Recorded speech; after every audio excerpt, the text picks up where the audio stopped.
Assalamualaikum warahmatullahi wabarakatuh. Kami dari kelompok 7 ingin melanjutkan hasil presentasi kami yang berjudul tentang haji.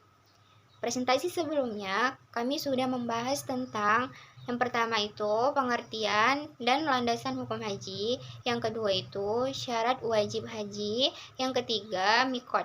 Sekarang kami akan melanjutkan presentasi kami. Yang keempat dan yang kelima tentang rukun dan wajib haji dan dam. Baiklah, rukun dan wajib haji akan dijelaskan oleh teman saya, Fadila Anissa. Kepada teman-teman disimak ya dengan baik-baik apa yang dijelaskan oleh teman saya. Selamat mendengarkan. Baiklah, di sini saya akan menjelaskan tentang rukun dan wajib haji. Rukun haji adalah kegiatan yang harus dilakukan dalam ibadah haji.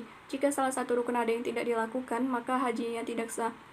Wajib haji adalah kegiatan yang harus dilakukan pada saat ibadah haji. Apabila tidak dilakukan, maka orang yang haji harus membayar dam, yaitu denda. Adapun rukun haji ada 6, yaitu ihram, wukuf di Arafah, tawaf ifadah, sa'i, tahallul, dan tertib. Berikut penjelasannya. Yang pertama, ihram. Ihram adalah niat memasuki aktivitas ibadah haji atau umroh pada waktu dan tempat secara tertentu. Maksudnya adalah, apabila seseorang telah berihram, maka ia telah mengihramkan dirinya sendiri, dan keharaman-keharaman mulai diberlakukan pada dirinya, seperti dilarang berjima, memotong kuku, mencukur rambut, dan memakai wangi-wangian. Adapun pakaian ihram yang digunakan untuk laki-laki berupa 2 helai kain ihram, 1 kain disarungkan dan 1 kainnya lagi diselendangkan. Sedangkan untuk perempuan harus memakai pakaian yang menutup seluruh tubuh kecuali muka dan pergelangan tangan sampai jari. Yang kedua, wukuf di Arafah. Wukuf di Arafah yaitu berhenti atau berdiam diri di Arafah. Waktu wukuf bermula dari saat masuknya waktu zuhur tanggal 9 Zulhijjah hingga terbenamnya matahari. Yang ketiga adalah tawaf ifadah. Tawaf ifadah adalah mengelilingi Ka'bah sebanyak 7 kali putaran ke arah kanan. 3 kali dilakukan dengan lari-lari kecil dan 4 kali dengan berjalan biasa. Yang keempat adalah sa'i. Sa'i adalah berlari-lari kecil di antara Bukit Safa dan Bukit Marwah. Sa'i dilakukan sebanyak 7 kali, dihitung mulai dari Safa ke Marwah 1 kali, Marwah ke Safa 1 kali, dan begitulah seterusnya. Dan diakhiri di Bukit Marwah. Yang kelima, tahallul. Tahallul adalah diperbolehkannya jamaah haji mencukur atau memotong rambut kepala minimal 3 helai. Bagi laki-laki disunahkan untuk mencukur habis rambutnya, sedangkan bagi perempuan cukup menggunting ujung rambut sepanjang jari. Yang keenam adalah tertib. Tertib adalah mengerjakan rukun-rukun haji secara berurutan, tidak boleh melompati. Misalnya, seseorang jamaah haji setelah melakukan tawaf, berikutnya melakukan sa'i. Tidak diperkenankan langsung melakukan tahallul. Adapun wajib haji ada 5, yaitu yang pertama berihram di mikot. Maksudnya adalah apabila seorang jamaah haji ingin melintasi mikot, maka ia harus mengenakan kain ihram dan memasang niat sebelum memulainya. Yang kedua, mabit di Muzdalifah. Maksudnya adalah menginap semalam di Muzdalifah dilakukan oleh jamaah haji pada tanggal 10 Zulhijjah, dilakukan setelah wukuf di Arafah. Adapun Muzdalifah terletak di antara Arafah dan Mina. Pada saat mabit di Muzdalifah, jamaah haji mengumpulkan batu kerikil dan nantinya digunakan untuk melempar jumroh. Yang ketiga, mabit di Mina. Maksudnya adalah jamaah haji menginap beberapa hari di Mina, yaitu malam tanggal 11-12 Zulhijjah bagi jamaah haji yang melaksanakan nafar awal, atau malam tanggal 11, 12, 13 Zulhijjah bagi jamaah haji yang melaksanakan nafar sani. Jamaah haji datang ke Mina setelah selesai melaksanakan wukuf di padang Arafah dan akan melempar jumroh.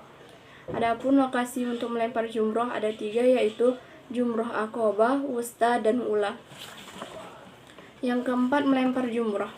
Melempar jumroh adalah melempar batu pada sebuah tempat yang diyakini untuk memperingati saat setan menggoda Nabi Ibrahim agar tidak melaksanakan perintah Allah Subhanahu wa Ta'ala untuk menyembelih putranya Nabi Ismail.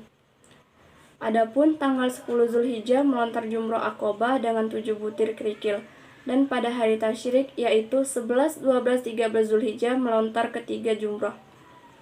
Yang kelima, tawaf wadah.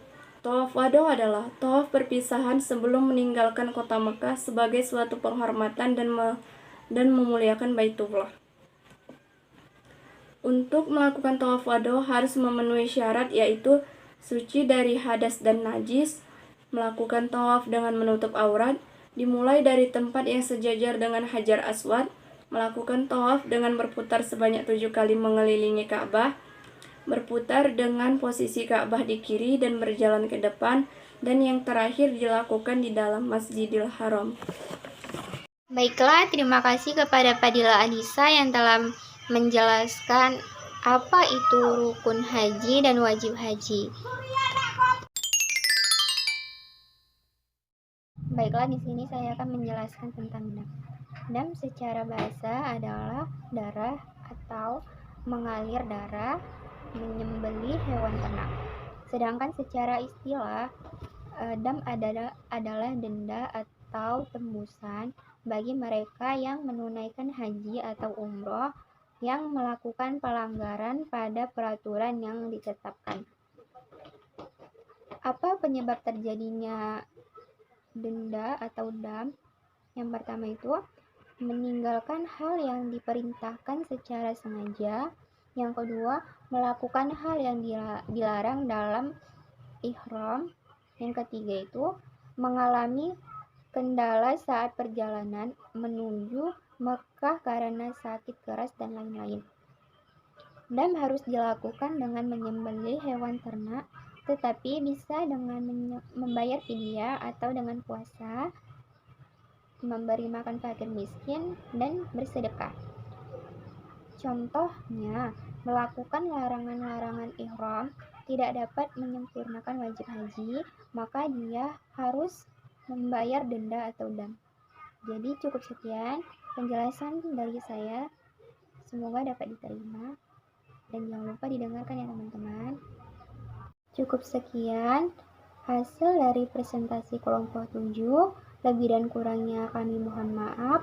Billahi taufiq wal hidayah. Wassalamualaikum warahmatullahi wabarakatuh.